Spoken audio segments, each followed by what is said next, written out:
Yego reka tubwire abanyarwanda amakuru yiriwe nubwo ajyanye n'amatora dosiye binyuzemo byari biri ku mihanda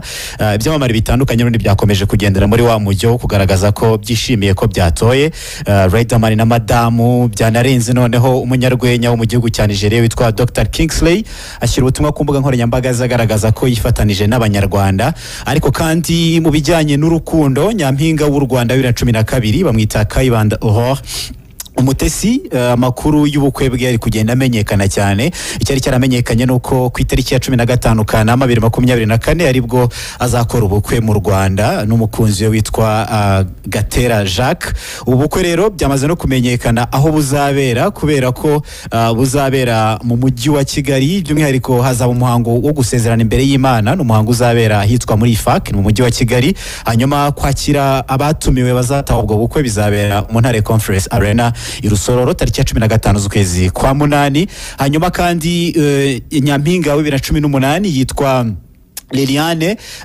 nawe iradukunda Liliane nawe kuri uyu munsi yifashishije imbuga nkoranyambaga ze nubwo yarari mu gikorwa cy'amatora ntabwo yibagiye umukunzi we bamaze iminsi bakundana nasanzwe agaragaza ko bakundana witwa Ifura Kenya amwifuriza isabukuru nziza cyane ko yavutse kuri tariki ya 15 z'ukwezi kwa karindwi.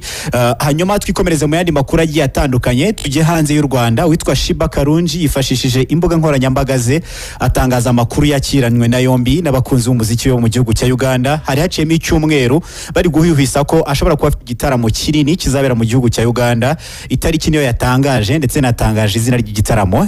kiza ku itariki ya 4 z'ukwezi kwa munani igitaramo yise Neyanziza live concert kizabera muri Rugogo Cricket Oval. Ubwo rero amakuru yabo bazafatanya mu gitaramo azagenda ayatangaza mu minsi iri imbere cyane ko ku itariki ya 17 z'ukwezi kwa munani azaza no gutarama iwacu mu Rwanda akazafatanya na Bwiza ndetse na Bushari nibo bamaze kumenyekana. Hanyuma twikomereze mu yandi makuru witwa Palaso nawe n'umuhanzi wo mu gihugu cya Uganda imyaka 10 yarishize adahura na mama w'abana be n'umugore we uba mu gihugu cya Leta Zunze Ubumwe za Amerika wamubyariye abana babiri hari haciyemo imyaka 10 rero bidakunda ko babonana ariko kuri ubu ngubu babonanye ndetse yanagaragaje ko ari ibihe byiza umuntu wese yakwifuza kugira guhura n'umuryango yagaragaje rero ko byamuteye akanyamuneza. Hanyuma uwitwa Wiz Khalifa nyuma yuko mu mpera z'icyumweru gishize yari yafatiwe muri Romania ubwo yari mu gitaramo agafatanwa ibiyobyabwenge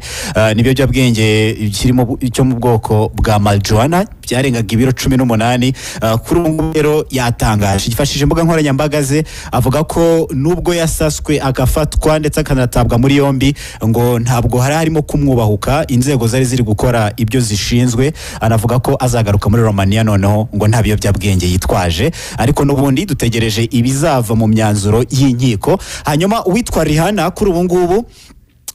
arimo aragere kuduhigo kutundi nubwo amaze igihe adasohora ibihangano muri 2022 nibwo yasohoye indirimbo yitwa Lift Me Up yanifashishijwe muri filime mu by'ukuri ntabwo abakunzi be bari kuryoherwa n'ibihangano bye ariko nubwo atari gusohora ibyo bihangano ubu ngubu yabaye umuhanzi wujuje indirimbo zigera kuri 16 zumviswe cyane ku rubuga rwa Spotify by'umwihariko iyaba ya 16 ni yitwa Don't Stop the Music ita ibi ya 16 ku ndirimbo ze rero zumviswe n'abarenga miliyari